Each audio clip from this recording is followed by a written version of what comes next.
عزیز دوستوں اور ساتھیوں، یہ آج کا ہمارا 8واں سبق ہے۔ آج ہم نے حروف کی قسمیں اس عنوان کے تحت جو ہے تو ہم نے سبق بنایا ہے۔ اس میں 2 یا 3 ہی حروف آئے ہیں، اور چونکہ یہ بڑا سبق ہے اس لیے ہم نے اس کو بہت شارٹ کر کے بنانے کی کوشش کی ہے۔ الف کی 2 قسمیں ہیں۔ ایک الف مقصورہ، جس کو ایک سادہ کھڑا الف ہم کہتے ہیں۔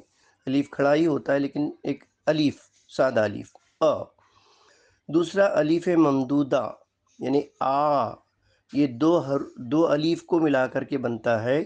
اس کو الف مد بھی کہتے ہیں اور الف ممدودہ بھی کہتے ہیں۔ اس کے بعد ہے نون کی 3 قسمیں ہیں۔ پہلا ہے نون منقوطہ یا نون اعلان۔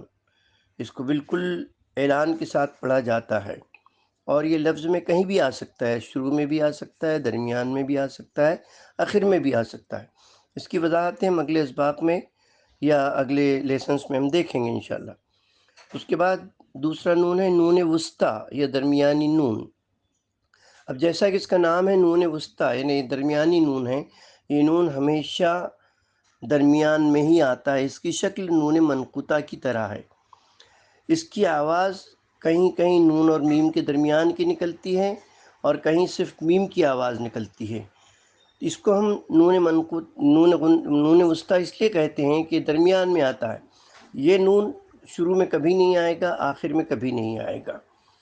آئیے اب ہم تیسرے نون کی طرف بڑھتے ہیں۔ تیسرا نون نون غنہ۔ یہ نون، اس کے اندر نقطہ تو نہیں ہوتا ہے لیکن یہ ہے نون، اور اس کو غنایا جاتا ہے۔ غنانا یعنی کسی آواز کو، جیسے ہم ترنم کے لیے پڑھنے کی کوشش کرتے ہوں اس طرح، تو یہ آواز نکلتی ہے اس میں سے۔ یہ نون لفظ کے شروع میں کبھی نہیں آئے گا، درمیان میں کبھی نہیں آئے گا، یہ صرف آخر میں آتا ہے، اور اس کی آواز ناک سے نکلتی ہے۔ اسے نون غنہ کہتے ہیں۔ آج ہم نے انہی 2 حرفوں کو لیا ہے۔ اسی طرح انگریزی میں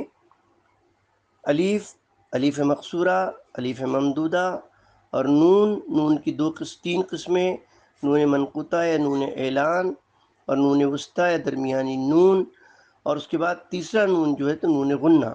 میں نے جیسا کہ بتایا ہے کہ یہ نون اور الف کس طرح پڑھے جاتے ہیں، وہ انشاءاللہ ہم آگے بھی اسباق میں پڑھتے رہیں گے، اور اس کے بعد جو حروف ہیں ان کی جو قسمیں باقی ہیں وہ انشاءاللہ ہم اس کے بعد کے سبق میں پیش کرنے کی کوشش کریں گے۔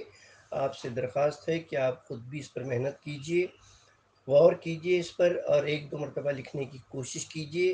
نہ سمجھ میں آئے تو ہم کو میسیج کیجئے۔ ہمارا یہ نیٹ ورک ہمیشہ کھلا ہے، آپ جب چاہیں ہمیں میسیج کر سکتے ہیں، اور اگر کوئی پریشانی ہو، کوئی اس میں آپ کو اور دقت آ رہی ہو، یا اگر آپ کوئی نیا مشورہ دینا چاہتے ہیں تو ہمارے لیے قابل قبول ہے۔ آپ سے درخواست ہے کہ خود بھی اس کو پڑھیں، اور اپنے دوستوں کو، اپنے ساتھیوں کو، اپنے عزیزوں کو پڑھوائیں، اور خود سبسکرائب کریں، اور اپنے ساتھیوں سے بھی سبسکرائب کرنے کی گزارش کریں۔ بہت شکریہ، تھینک یو ویری مچ۔